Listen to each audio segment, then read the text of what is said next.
بلال بن رباح، صوت الحرية والنداء الجميل. كان في مكة المكرمة رجل يدعى بلال. كان بلال معروفا بأمانته وصبره، وكان دائما يرتدي عمامة مرتبة فوق رأسه، ويعمل بجد تحت شمس الصحراء الذهبية. في يوم من الأيام سمع بلال كلمات رقيقة مست قلبه، كلمات تدعو للعدل والمساواة بين الناس جميعا. شعر بلال أن هذه الكلمات هي الحقيقة التي كان يبحث عنها دائما. لكن سيده الذي كان يدعى أمية لم يكن سعيدا بإيمان بلال. حاول أمية أن يجبر بلالا على التراجع، لكن بلالا ظل قويا وشجاعا في قلبه.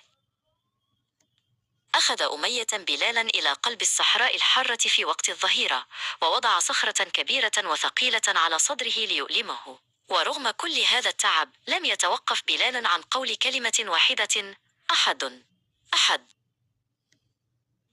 وبينما كان بلال يعاني في الرمال، مر من هناك رجل طيب القلب، هو أبو بكر الصديق.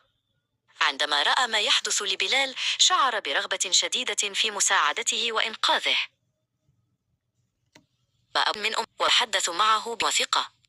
عرض أبو بكر على أمية مبلغا من المال ليشتري حرية بلال ويخلصه من العذاب. وافق أمية على العرض، وفي تلك اللحظة أصبح بلال حرا طليقا. مد أبو بكر يده ليساعد بلالا على الوقوف، وشعر بلال أن ضيق الصدر قد زال تماما.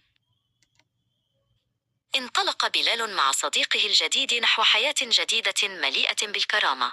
كان الجميع يحب بلالا بسبب صوته العذب والجميل الذي يبعث الطمأنينة في النفوس.